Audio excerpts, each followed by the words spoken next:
and family. Thank you all for coming today. I know, to celebrate Theresa's life and her memories.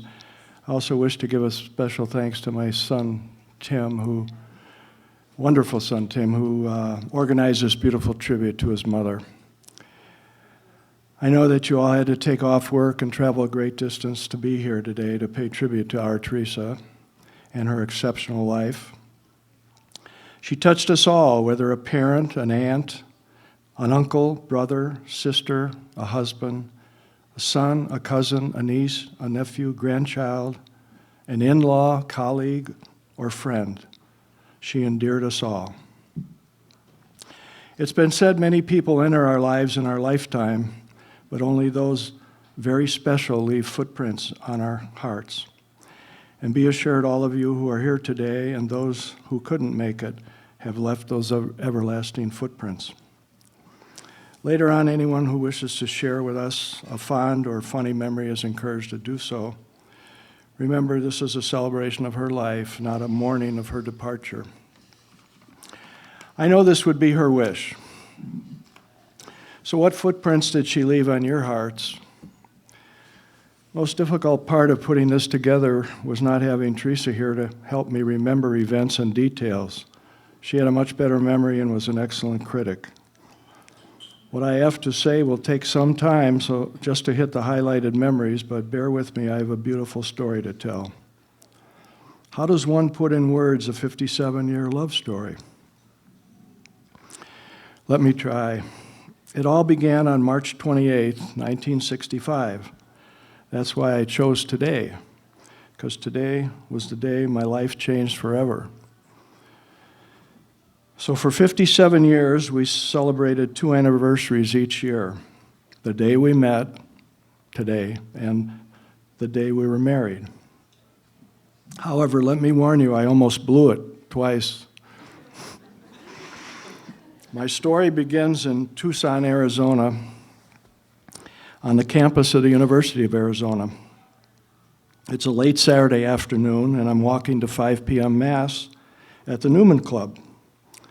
I soon walk up behind this pretty petite co-ed with nice legs and a short skirt, and I saw she was carrying a prayer book. So trying to be funny, I asked her if she was going to the magic show. She replied, "No, I'm going to Mass at the Newman Club." And I said, "So am I, but it's sort of like magic, bread and wine representing the body and blood of Jesus Christ." And as soon as I said it, I knew I'd blown it. She scowled at me. I was hoping I hadn't struck out on one pitch. By the time I finished apologizing, we were at our destination. We each went our own way. I sat with a fraternity brother, but kept gazing over at her all through Mass.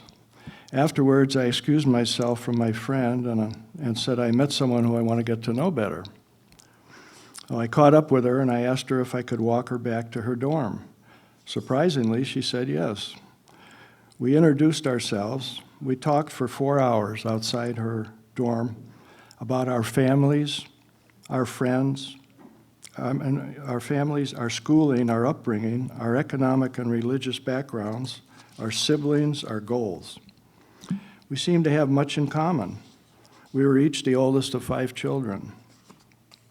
We were both raised in modest, middle-income Catholic families with strong Midwestern values. We each had 12 years of parochial education. It was evident that family life was very important to each of us. Neither of our families could afford to eat out or go on family vacations. We both had to share all of our respective families' limited resources. That was the way of life for middle-income families of 7 with only a single provider during the post-war years of the 40s and 50s. We each babysat for our younger siblings so our mothers could eventually go to work. So when the sirens went off in Theresa's dorm, we were surprised that 4 hours had passed so quickly, and we had to call it a night. I asked her if I could call her, and she said, okay. Oh, what a night it was. I was starting to think maybe this was why I didn't graduate in 4 years. God had a plan for me. And back at my room, I kept replaying this magic moment with Theresa. So what did I learn in those 4 wonderful hours? She was shy, very pretty, well-educated, and stable. There was no BS banter with her. She was genuine and seemed to have many fine qualities, good values, and was responsible. It was quite apparent to me that she had a rare inner beauty, a wholesomeness, and high moral character. The kind of girl you'd want to bring home to Mom. I also knew I really liked her a lot and wanted to spend more time together to really get to know this very sweet person. I waited one day to call. I didn't want to seem too pushy, even though it was killing me. I called her 2 days later and invited her on a coffee date at an off-campus coffee shop, which became our hangout every day for the next 2 months. I had no money, and 2 10-cent coffees were about all I could afford. Theresa never complained. We got unlimited refills. Neither of us really liked coffee. I would always tip the waitress $1 for putting up with us. I explained to Theresa that I've always had a soft spot for waitresses because my mother became a waitress so my brothers and I could get through college. We both looked forward to our precious time at Mac's coffee shop. We would talk for hours, oblivious to other patrons. Sometimes we would play tennis and or take walks to quiet, secluded areas of the campus. But always we had great conversation. One thing I vividly recall was Theresa's mutual fascination with poetry. I would recite from memory complete poems by Shakespeare and Rudyard Kipling. She was especially fond of Gunga Din. I explained to her that in third-year high school English class, every time I was caught talking in class, the next day I had to recite in front of the class a stanza of a poem of my choice from memory. My punishment wasn't working. I too became fascinated with poetry. Throughout the years, Theresa would ask me to recite Gunga Din. She told me she had thought about the convent and the Peace Corps at one time. But first, she wanted to see what she would be missing, so she went to college. By now, we both were gaining insight into each other's principles, ideals, interests, and ethics. In the days and weeks that followed, I was falling deeply in love with Terry, a very fitting nickname given her by her roommates. I sensed that she also had strong feelings for me. We finally made it to see the movie Patch of Blue, which is a very gripping story with Sidney Poitier and a blind white girl who fall in love. It seemed like a very appropriate movie for the moment. Afterwards, I asked her if she would like to go and have a bite to eat. She said she wasn't hungry. I kept insisting, and she finally said okay. I think she knew I was hungry. The place had a lot of senior citizens. I remember saying, "Old people know where to eat." When it came time to pay, I was $2.50 short. So I asked Terry to loan me $2.50, which she did. Later, though, she asked me, what if I didn't have the $2.50? I said, I don't know. Maybe I'd have to wash dishes. At the time, I thought to myself, strike two. I soon gave her back the $2.50, but for 57 years, she never let me forget it. It still haunts me. Over the years, I must have paid her back 10,000 times over, and she would only say, that was just the interest. What a tough and shrewd businesswoman Theresa became. Well, everyone here knows what is said about the magic of springtime when the fragrant orange blossoms are in full bloom and love is in the air. So in mid-May of '65, with the semester winding down and knowing we'd soon be going our separate ways in June, I proposed to Theresa as we sat in our favorite spot on campus. She was surprised, I think, because it all happened so fast. I said, take a chance, and she did. Sometime later, I remember Theresa saying that 2 oldest of siblings shouldn't get married because each would want control. But in 57 years, that was never an issue. We each seemed to know when to lead and when to follow, and I followed her lead. So after the semester ended, we headed up to Palo Alto on a Greyhound to meet and tell her parents. Theresa and I both believed in young love. Her parents, who married at 19, picked us up at the bus terminal, and we all embraced and got in the car to head to their house. Theresa didn't want to whip the engagement on them right away, so she turns her ring around so the diamond isn't visible. But this looks worse. It looked like we were already married. I later found out her mother had noticed the ring. So after the fact, I asked her father for his blessing. He responds something like, "Do I have a choice?" I said, "We both want your blessing." Meanwhile, Theresa was assuring her mom we didn't have to get married. I think that broke the ice. From then on, that point on, it was clear sailing. A wedding would have to be planned. At this point, I'm going to hopscotch through the remaining 56 plus years. That was just 1 year, yeah.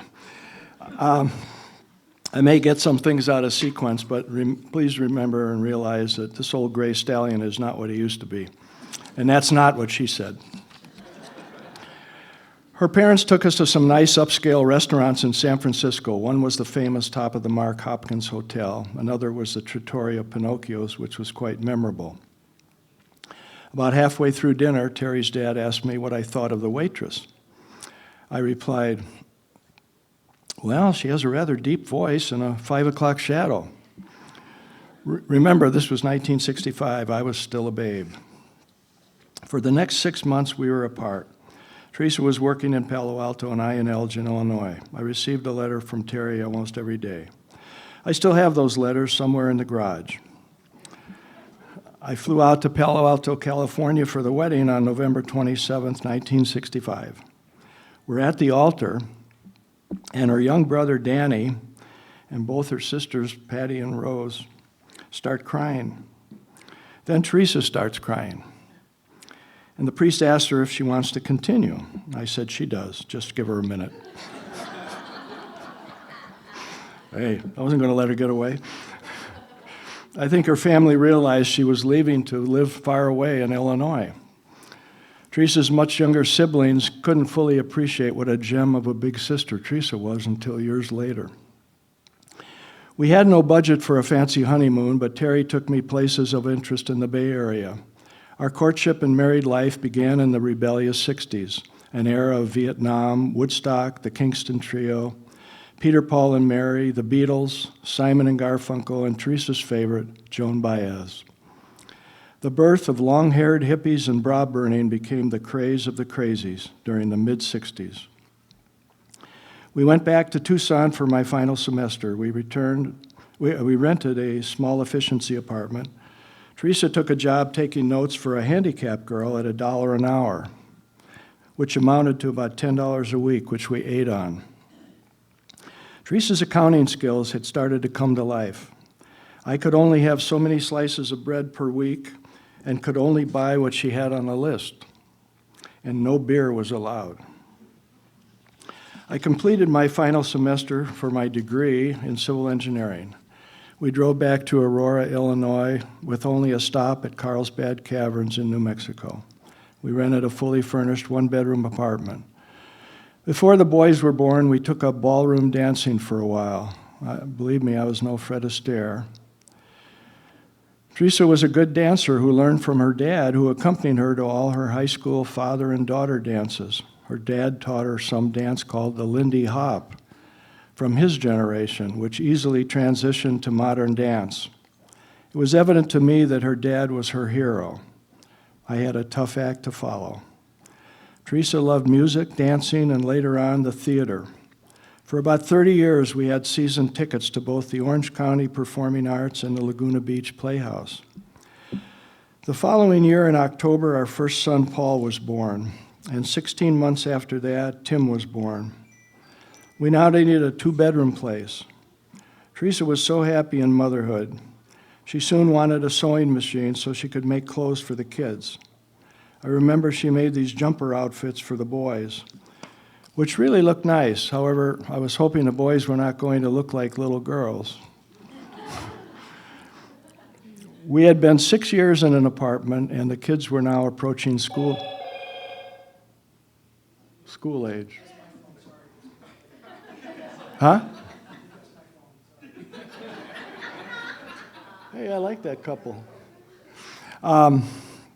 Okay, where was I here? We've been 6 years in an apartment. We were trying to figure out how will we be able to afford a home of our own. So I decided to quit my job with the state of Illinois and pull out my retirement, which amounted to $3,000. This would cover 10% down requirement on a new 3-bedroom home. Can you believe it? $3,000 covered 10%. This would cover the 10% down requirement on a new 3-bedroom home. In the meantime, I had taken a job in air traffic control at the Chicago Air Traffic Control Center in Aurora, Illinois, which is only a mile from our new home. There was a private man-made lake within our subdivision. In the winter, the boys would skate on the lake. In the summer, they would swim and catch frogs, and who knows what else. Those were wonderful years watching the boys grow. I remember coming home one day from work and Terry telling me she heard this song about money. I said, "What song?" She replied, "Forget the money." And she starts singing, "Blame it on the money, for the money never comes." And I explained to her that domani is an Italian word for tomorrow. Forget tomorrow, for tomorrow never comes. Theresa then hits me with, "You don't make enough money, honey." With the boys in school full-time, she soon applies and is accepted for a part-time job as a sales clerk at Sears in the women's lingerie department. This department was affectionately referred to by the Sears personnel as Haider binders and meat packing. It wasn't long before there became an opening in accounting. Theresa applied and got the job. She was off and running. Spending other people's money was fun. Theresa soon became a den mother for Paul and Tim's Cub Scout pack, which met every couple of weeks in our basement. Her leadership skills were starting to develop. Sometimes on weekends, we would take the boys to places of interest in the Chicago area, like the famous Brookfield Zoo and the equally renowned Museum of Science and Industry in downtown Chicago. They enjoyed both, but also really liked where we went to eat afterwards.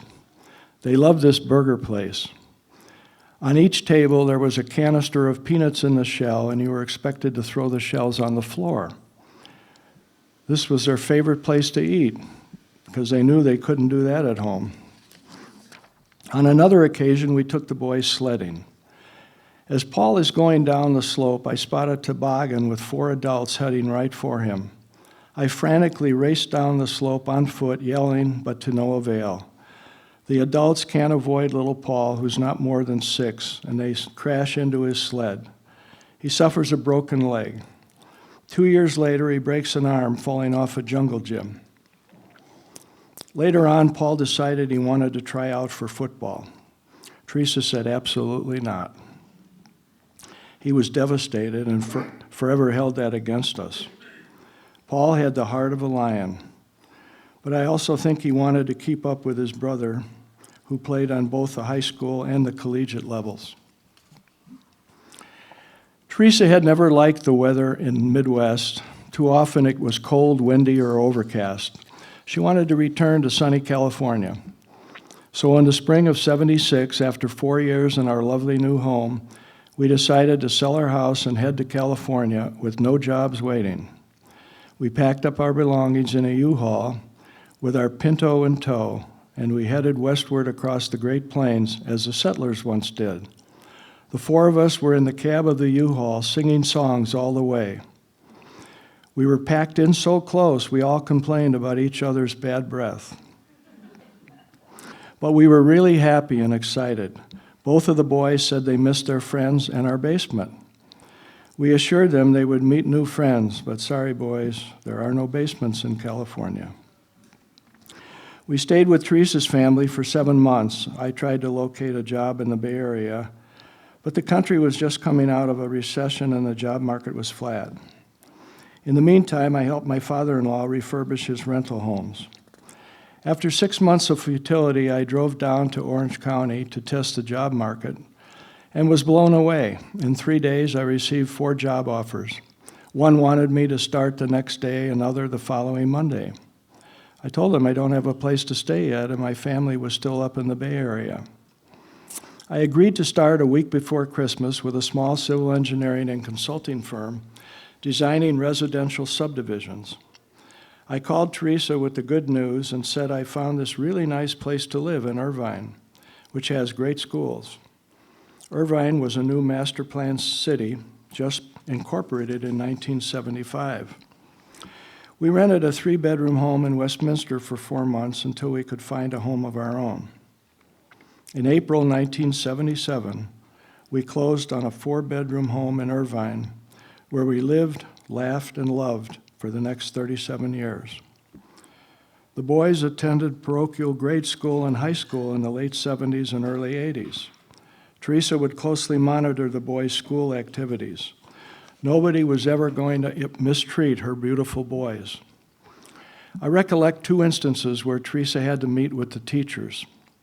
I think Tim was in kindergarten at the time, and some kid was bullying him, so Tim punched him. Way to go, Tim. Theresa races down to the school to resolve the matter. Both boys eventually made up. Then years later, when Paul was in high school, he wrote a paper on what I can't remember. He was given a D by his teacher, who claimed no one at his age could write something like that. She insisted he plagiarized it. Theresa emphatically said that Paul wrote the paper on her bed as she watched. And remember, there was no internet in 1981. His teacher reluctantly gave him an A-, even though he deserved an A+. Paul was an excellent writer. Theresa became a soccer mom for both Paul and Tim. Prior to the boys' high school years, Theresa started planning many memorable vacations to great places and national parks. One year, it was an 8-hour round trip on mules to the bottom of the Grand Canyon. It took Theresa a full day to recover from that adventure. One summer, we hiked both Bryce Canyon and Zion. The following year, Theresa got us signed up for 4 days of river rafting down the American River out of Sacramento. We camped in tents overnight and had delicious meals on the grill. It was an unforgettable trip. At one point, Paul, Tim, and the guide all fall out of the raft, leaving Theresa and I to navigate to a calm area where the boys and guide rejoined us. Another year, Theresa got us a rental home for a week just outside Yosemite. The boys played in the swiftly moving river out of our back door. Needless to say, it was another big hit. We spent the whole week exploring and hiking the picturesque Yosemite area. We even managed to visit an old nearby ghost town. On still another trip, we visited the magnificent giant redwoods national forest. The boys thought it was cool to drive through a tree. Theresa was adept at vacation planning. She planned Jeep rides and hot air balloon rides in Arizona. We also went on various day trips to Disneyland, Universal Studios, Great America, etc. Theresa was an adventurer and risk taker, which she got from her mother. She once went on a scary Jeep ride with our son Paul in the San Bernardino Mountains, which I emphatically declined. I told Paul, "You better bring my bride back to me." They had a near-death experience on that one. We later heard from a Jeep driver right behind Paul that both wheels on the right side of Paul's Jeep were over the edge of a 2,000-foot cliff, to which Theresa was oblivious to. The following Jeep driver was so traumatized that he couldn't move for an hour. Paul also was shaken by the close call that he asked his mom if it would be all right if he canceled the next day's event. She agreed, and I was so relieved. In the early 80s, while our boys were still in high school, Theresa decided she wanted to get her college diploma before the boys did. She applied to the Redlands University's White Hair program, which accommodates students that have full-time jobs. Classes are taught at night and on weekends. Well, this is when I became Mr. Mom and very domesticated. I had to shop, cook, do the laundry and housekeeping, etc. Needless to say, the boys missed their real mother. Theresa and 3 other nice ladies formed a study group which evolved into a lifelong friendship between the 4 girls. One of those girls is here today, Laverne. All 4 received their degrees in the late 80s and immediately began meeting quarterly at each other's home. Theresa wound up with the Christmas quarter, which she loved. It was her favorite season. The husbands were soon included and also became good friends. There were many fabulous times together. I can't ever forget how the other 3 white hair wonders soon convinced Theresa and I, who were complete rookies when it came to wine, that there were much better choices than White Zinfandel. For that education, Theresa and I were most grateful and gradually developed a more refined palate. Theresa was hired in early 1989 by the then Linda Schumacher, who is here today as Linda Grimsrud. Later on, Linda became her dearest and most trusted friend. Under Linda, Theresa became responsible for supervising 60 clerks in the accounts payable department of Bergen-Brunswick. A lot happened during the 90s when both I and Theresa turned 50. We each chose to visit the 50th state to commemorate our 50-year birthdays. For mine, we went to Maui. Of course, we did a luau and even took a helicopter ride over an active volcano. Maui was a busier island and attracted a younger crowd. We celebrated Theresa's 50th in a more restful Kauai, where we stayed in a beautiful condo on the ocean and enjoyed touring, open-air dining, and golfing. A helicopter ride over the spectacular site where Jurassic Park was filmed. Then sometime in 1991, remarkably, each of our sons came to Theresa on separate occasions with the same message. Mom, I met this really nice girl who reminds me a lot of you. Wow, what a compliment to Theresa. Soon after, Paul and Maggie got married in September of 91, and right on cue, Tim and Monica got married in December of 91. In the late 90s, Theresa and I began a series of fun-filled annual timeshare trips with her dad, sister Rose, and husband Arnold. We had great times and many memories from such places as Maine, Rhode Island, North Carolina, New Orleans, and Hawaii. Theresa's professional life really took off during the 90s. Then, around 2002, Bergen-Brunswick began talks about a merger with Amerisource. At this time, after 11 years in accounts payable and her boss, Linda, getting ready to leave the corporate culture of Bergen, Theresa decided to move into treasury management with an assist from Linda.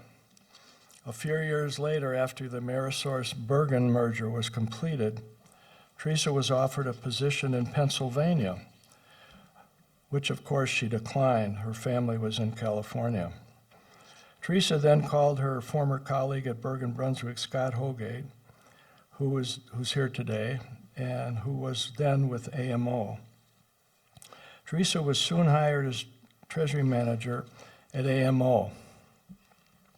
After about 4 or 5 very enjoyable years at AMO, mergers and acquisitions broke that up. She had so many good memories of the professionals who, besides colleagues, became good friends who occasionally socialized together with spouses.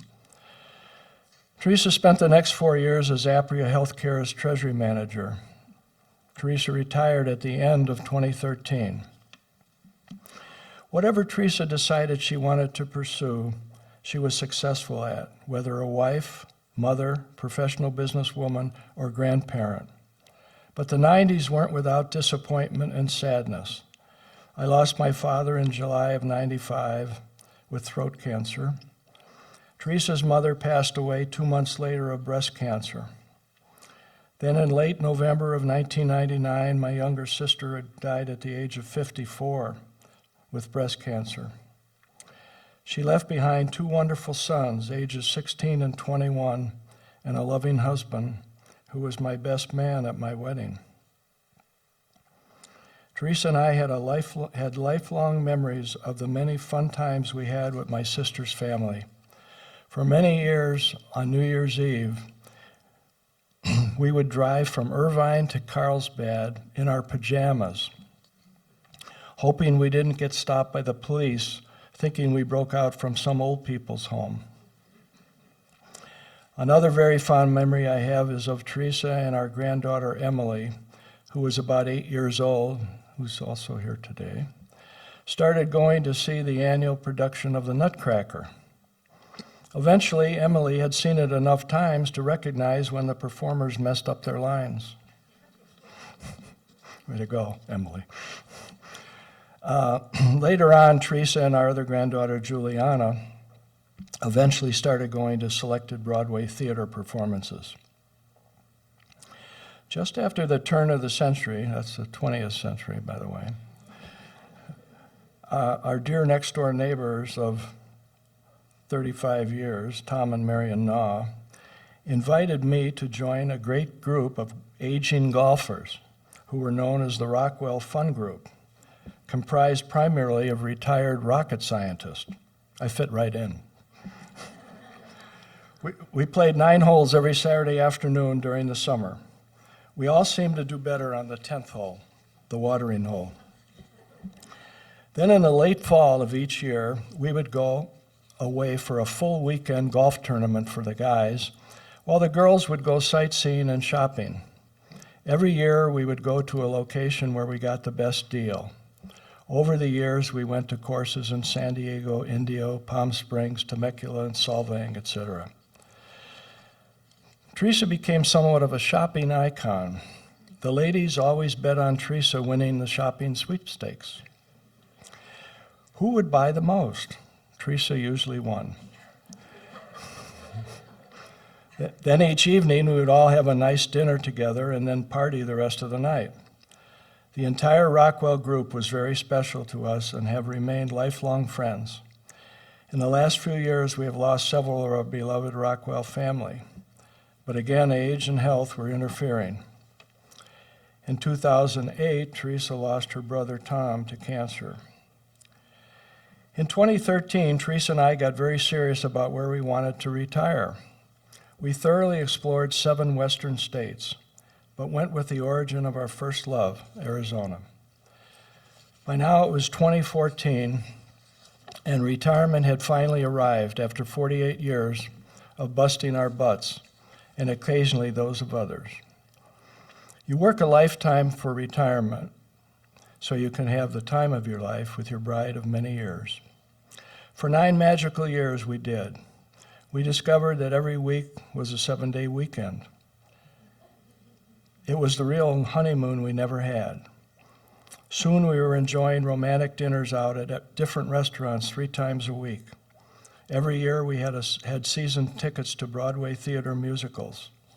We took frequent trips back to California as we witnessed our grandkids gradually pass from adolescence to responsible adults with college degrees and good starting jobs in their chosen professions. An absolute highlight of our storied life together was having cocktails and dinner with each of our grandkids. Theresa and I hardly knew our grandparents. Occasionally, we made it to the California vineyards of Temecula, San Luis Obispo, Napa, and Sonoma for some incredible wine tasting. We decorated our new Arizona home with many treasures we discovered at Arizona and California antique shops. For the first 7 years, we had partial seasons tickets for spring training games and Surprise. As a note, Paul and Maggie gave us our first year as a gift for our first Christmas in Surprise. And by the way, as we speak, the Cubs are playing the Sox today in Arizona, we probably would have been there. Theresa really liked going to all those games, but for different reasons. I watched the game and she watched the people. Every month we attended music festivals and comedy skits sponsored by our community association. These productions featured accomplished entertainers and performers, some of which appeared on TV. We both also took Tai Chi classes at our community center. Theresa also took a pottery class. During the first 8 years of retirement, we took many trips to scenic and historical sites throughout Arizona, most of them multiple times, including Tucson, where we met, Sedona, Grand Canyon, Prescott, and Jerome, each special in their own way. East of Flagstaff, we visited the very unique Painted Desert. On one of our many visits to Sedona, we went to the historic Montezuma Castle National Monument of the ancient cliff dwellers. We could never figure out how these people could navigate and carve out of rock their domiciles on the sides of 500-foot sheer cliffs. We also took a picturesque guided Verde Canyon Railroad trip to observe the eagle's springtime nesting. Once we took a 50-mile, 2-day railroad trip from Williams, Arizona to the Grand Canyon, where you stay overnight and return the next day. On the first leg of the trip, the train gets stopped by a bunch of masked bandits riding up on horses. They then board the train and give cookies to the scared kids and collect cash donations from the adults. But the crown jewel of our retirement came in 2018 and 2019 when we took 2 romantic Viking river cruises in Europe and Russia with my brother Bob and Mary Ellen.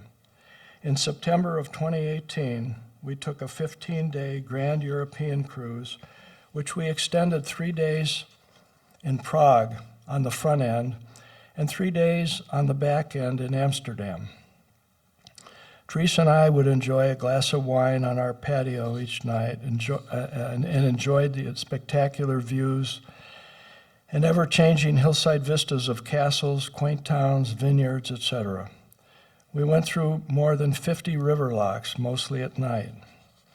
And I can't forget the gourmet meals. Every night we had a choice between a local specialty dish from the adjacent locale or a traditional American cuisine. Prague is a beautiful city that was spared from any devastation during World War II. From Prague, we took an emotional trip to Terezín, a World War II Nazi concentration camp. We walked the famous St. Charles Bridge and had a guided tour of the Prague Castle in all its splendor. We then took a 6-hour train ride to Budapest, where we boarded our cruise ship heading north to Vienna, a place Theresa and I wanted to someday return to. We toured the Schönbrunn Palace and attended a Mozart-Strauss concert. We spent a day in Salzburg, where The Sound of Music was filmed. In Nuremberg, we enjoyed a historical guided tour of the Palace of Justice and the very courtroom where the trials of Nazi war criminals were conducted. And how ironic is it that a huge cross now hangs on the wall of that same courtroom. In Cologne, we enjoyed an authentic Bavarian dinner and beer pub crawl. In Berlin, we visited the vast outdoor site where Hitler gave his many arousing speeches. It was very eerie. You could almost feel his presence, screaming his messages to the multitudes. Then in the Netherlands, we toured the insides of a working windmill, where the occupants live, operate, and maintain the facility. Upon departure of the river cruise, we stayed 3 more days in Amsterdam, the home of the very famous red light district, which we passed through in the daylight. I won't say, no. We took a canal ride and visited the Anne Frank House and the Van Gogh Museum. In October 2019, we took our second river cruise on the waterways of the Tsars in Russia. The passing landscapes were beautiful birch forests, but somewhat monotonous. But thank God there were no locks. We saw a panoramic Moscow at night by motor coach. We enjoyed a walking tour of the Kremlin and the Red Square. Putin's office was also pointed out. We passed many small towns along the Volga River and stopped in Yaroslav and toured the governor's mansion, after which we were led to a ballroom where a ball was already underway. I was chosen to join in a dance with a real dancer. Theresa was laughing because I always seem to get chosen and I'm not a gifted dancer. When we arrived in the historic and charming St. Petersburg, we toured the Hermitage, an art museum of brilliant European masters. We were treated to a performance of Swan Lake by the St. Petersburg Ballet Company. This was the highlight of the cruise for Theresa. The following afternoon, we were shown the royal palace of Catherine the Great. That night after dinner, Cossack dancers performed. This trip also provided Theresa with many souvenirs and gifts, which were the fruits of her intense negotiation. Theresa and I were surprised to see so many very beautiful cathedrals. The people of Russia are very hospitable. There must be over 200 different kinds of vodka. We certainly didn't try them all, but we learned to wash down caviar with a sip. We had made reservations this past September with Bob and Mary Ellen for a European River Cruise number 3 in France, with an extra week in Paris. But due to Theresa's continually deteriorating condition, I had to cancel ours.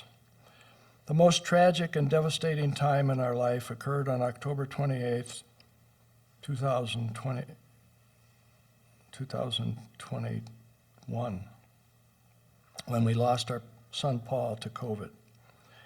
Theresa never got over Paul's loss and went downhill very fast from then on. It wasn't until only a few months before her passing that we learned she had pancreatic cancer. This explained many of the family's questions. During her last several months, Theresa required full-time in-home care. On September 10th at 5 a.m., after only 2 days in a hospice facility, Theresa passed away very peacefully and painlessly with my son Tim and I at her side. We both held her hand and kissed her for the last time. She was later cremated, and her ashes will be placed for eternity in Holy Sepulchre Cemetery in the city of Orange, California. For most of our life together, we made good choices on matters of importance. It was evident throughout our marriage we were a complement to each other. We each shared many of the same qualities and strengths, but we each also had strengths in areas the others had weaknesses. Theresa lived a very full, complete, and happy life. She successfully conquered all of the challenges of motherhood, education, marriage, and her chosen profession. She was always a very good listener. She was artistic and creative. She had a flair for decorating and could do a table like no other. She made Halloween costumes for her 3 clowns, Paul, Tim, and I. She made ornaments for our Christmas trees. Theresa was very humble. She never wanted the spotlight. She was more comfortable in the background. She also knew her limitations. I think Clint Eastwood said that once. Not about her, but man's got to know his limitations. She never wanted to be put on a pedestal. That was probably the only time in 57 years I ignored her. She looked for quality in people she associated with. She was very generous with those she loved and trusted, but also frugal. Of all the things said about her shopping, if it wasn't on sale or she couldn't negotiate a deal, she passed. She also had a great knack for being able to see through the fog being spread by others, including mine. Theresa had a phenomenal memory. She could always remember what she wore years ago to a special event and who saw her. Sadly for me, she remembered all my missteps. Throughout her entire life, family was always of utmost importance to Theresa. Theresa and I were most proud of each of us, our sons, our daughter-in-laws, and our 4 grandchildren in 2 months will all be college graduates. This is a very rare and exceptional achievement for an entire family of 10. The pressure will now be on our grandchildren to marry wisely and keep alive the streak that Grandma and I started, and which Paul and Tim carried through on. In fact, my son Tim may have raised the bar even higher with his master's degree from the University of Notre Dame. If Theresa was your friend, consider yourself lucky. I consider myself extremely fortunate to have received a lifetime of her love. I believe I was married to one of God's angels. Every couple aspires to have a lifetime love affair like no other. All I can say to that is we had a great one. And no, we have never had that traditional 2-week honeymoon, but ours was a magical 57-year honeymoon. Together, there was nothing we couldn't conquer. Ours was built on a solid foundation of love, trust, respect, honesty, forgiveness, encouragement, support, and love of God, country, and neighbor. For 57 years, I had God's greatest gift to man, the love of a woman. There's no greater gift.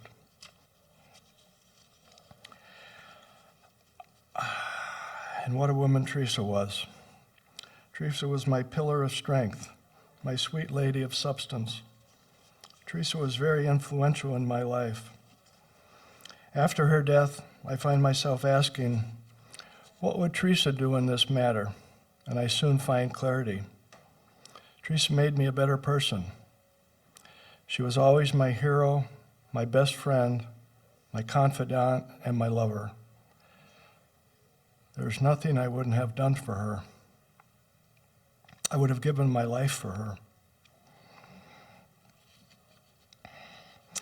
Every day since her passing, I recall a fond memory of her, which keeps me going and gives me purpose. And thank you all for listening to my very condensed love story.